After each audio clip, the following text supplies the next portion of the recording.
wabarakatuh. Alhamdulillahirabbil alamin wa bihi nasta'inu ala umuri dunya waddin wassalatu wassalamu ala asyrofil anbiya'i wal mursalin wa ala alihi washabihi ajma'in. Alhamdulillah, segala puji Allah yang telah memberikan kita nikmat sehat, nikmat sempat sehingga kita dapat berkumpul pada acara yang insyaallah berkah ini. Amin amin ya rabbal alamin. Salawat dan salam juga semoga tercurahkan kepada junjungan kita Nabi Agung Muhammad sallallahu alaihi wasallam. Semoga kita semua mendapatkan syafaat dari beliau kelak di yaumul qiyamah. Amin amin ya rabbal alamin. Yang terhormat Bapak Moteker Anwar Sodik Masjid Informasi selaku dosen pengampu mata kuliah komunikasi informasi serta teman-teman S1 Farmasi yang saya banggakan pula. Baik, sebelumnya saya ucapkan terima kasih untuk kesempatan waktunya untuk di sini saya dapat memaparkan materi dengan tema Talqwa atau Talqut Taqwa, praktik konseling obat yang menginspirasi. Baik, sebelumnya izinkan saya untuk memperkenalkan diri. Perkenalkan, nama saya Syifa Mila Salsabila, NIM 2025 05051. Baik, selanjutnya langsung saja masuk ke materi pertama. Di sini saya akan mengulas sedikit mengenai apa makna dari konseling obat. Nah, jadi konseling obat merupakan proses komunikasi di antara tenaga kesehatan dan juga pasien. Nah, mengenai suatu informasi obat, contohnya itu seperti cara penggunaan, waktu penggunaan, efek samping, serta informasi-informasi lain yang dibutuhkan oleh pasien. Nah, konseling obat ini tidak hanya mengarah pada informasi mengenai obat saja, tetapi bagaimana kita sebagai tenaga kesehatan harus memastikan bahwa pasien tersebut telah memahami apa yang telah kita sampaikan. Namun, dalam praktiknya, kebanyakan tenaga kesehatan itu masih sering menyampaikan informasi secara terburu-buru sehingga menyebabkan pasien itu kurang paham dalam penggunaan obat. Maka dari itu pentingnya di sini kita sebagai tenaga kesehatan untuk menyampaikan informasi secara tepat, kemudian secara jelas, supaya tidak menimbulkan adanya kebingungan ataupun kesalahan dalam penggunaan. Nah, komunikasi yang baik juga dapat meningkatkan kepatuhan pasien terhadap terapi. Dalam studi penelitian juga disebutkan bahwa konseling oleh apoteker dapat meningkatkan kemandirian pasien dalam mengelola kesehatannya. Baik, langsung saja kita masuk ke materi selanjutnya. Nah, jadi di sini adalah konsep Talqwa atau Talqut Taqwa, praktik konseling obat yang menginspirasi. Izinkan saya untuk dapat menjelaskan, menguraikan makna dari tema yang saya ambil. Nah, jadi talq di sini itu bermakna komunikasi. Sedangkan taqwa merupakan kesadaran akan Tuhan. Nah, di sini saya mengaitkan dengan nilai ketakwaan kepada Allah SWT, seperti nilai kejujuran, kepedulian, bertanggung jawab, serta bersabar. Nah, contohnya misalkan pada saat kita menyampaikan informasi kepada pasien, kita harus yang pertama berkata jujur, kemudian yang kedua bersabar dalam menghadapi pasien, dan yang ketiga bertanggung jawab atas segala sesuatu yang telah kita sampaikan. Nah, selanjutnya ada yang namanya makna menginspirasi. Nah, apa maksud dari makna menginspirasi di sini? Jadi, menginspirasi di sini itu bermakna bahwa kita sebagai tenaga kesehatan harus memberikan manfaat kepada orang lain, memberikan dampak positif kepada pasien, dan juga menjadi contoh yang baik terhadap tenaga kesehatan yang lainnya. Baik, selanjutnya kita masuk ke dalam prinsip taqwa dalam konseling obat.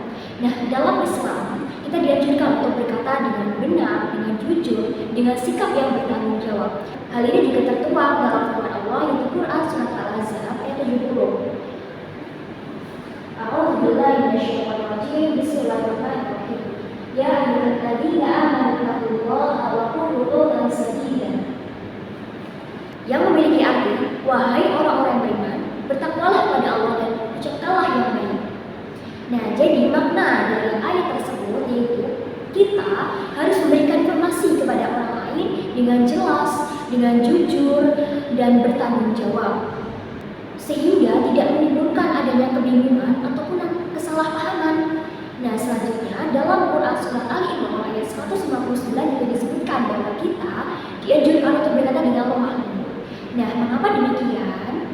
Jadi, perkataan yang lemah lembut dapat meningkatkan kenyamanan pasien, sehingga pasien tidak takut ketika bertanya. Rasulullah SAW juga bersabda, barang siapa beriman kepada Allah dan hari akhir, hendaklah berkata baik atau diam. Hadis riwayat Bukhari dan juga Muslim.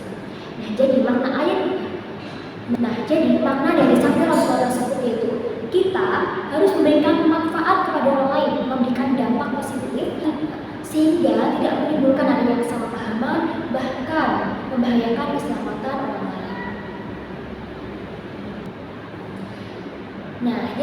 kesimpulannya, konsep takwa di sini itu suatu pendekatan komunikasi yang menggabungkan profesionalisme dengan nilai-nilai ketakwaan kepada Allah dalam praktiknya.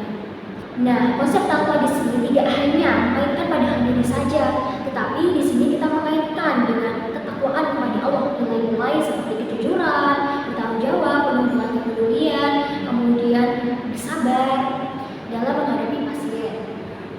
Nah, dalam Al-Quran dan juga hadis juga disebutkan bahwa kita harus berkata dengan benar, dengan tepat, dengan jelas, karena kesalahan informasi sedikit saja yang kita sampaikan dapat membahayakan keselamatan pasien. Nah, maka dari itu pentingnya di sini kita dalam menerapkan informasi secara jelas, mudah dipahami, kemudian dengan bahasa yang sederhana, serta sikap yang sabar dan lemah lembut. Secara keseluruhan, Talwa menegaskan bahwa komunikasi yang baik tidak hanya berdasar pada ilmu saja, tapi juga dalam akhlak, sehingga mampu menciptakan manfaat, dampak positif, serta menginspirasi banyak orang. Nah, bagaimana sih cara penerapannya konsumsi obat dalam lingkup apotik? Nah, contohnya, ketika ada seseorang yang datang ke apotik, pasien datang ke apotik, kita bisa menyambutnya dengan mengatakan, "Selamat pagi, apakah ada yang bisa dibantu?" Nah, misalnya ketika pasien tersebut ingin membeli obat alergi, kita bisa melakukan konseling. Bagi ibu di sini saya berikan obat cetirizine, silakan ibu bisa konsumsi 1 kali sehari di malam hari setelah makan. Ibu bisa mengonsumsi menggunakan air putih, jangan dikonsumsi menggunakan teh, kopi, ataupun sejenisnya, karena takutnya akan mengurangi penyerapan obat dalam tubuh. Nah, karena ini merupakan obat anti alergi, maka memiliki efek samping yaitu mengantuk. Apakah ditanyakan ibu? Nah, selanjutnya di sini kita bisa memberikan feedback seperti apakah ibu bisa mengulangi untuk cara penggunaan yang telah saya sampaikan tadi. Nah, jadi penggunaan feedback ini tuh sangat penting supaya kita sebagai tenaga kesehatan mengetahui apakah pasien tersebut benar-benar memahami apa yang telah kita sampaikan tadi. Nah, selanjutnya sebagai penutup kita bisa mengucapkan terima kasih sudah sembuh. Nah, selanjutnya dari pusaka yang saya ambil dalam materi Talwa, yaitu dari judul Hikmah dan Hikmah tahun 2024 mengenai analisis keterampilan apoteker dalam mengkonsumsi obat, serta juga dari Dialino et al. 2026 tentang efikasi pasien apoteker dalam penggunaan medikasi. Talwa, bicara tulus sembuhkan hati. Cukup sampai sini informasi yang dapat saya sampaikan. Kurang lebihnya mohon maaf. Undur mangkola, datang bermangkola. Jangan lihat siapa yang mengatakan, lihatlah apa yang telah disampaikan. Wabillahi taufiq wal hidayah wal inayah. Wallahu a'lam bishawab. Wassalamualaikum warahmatullahi wabarakatuh.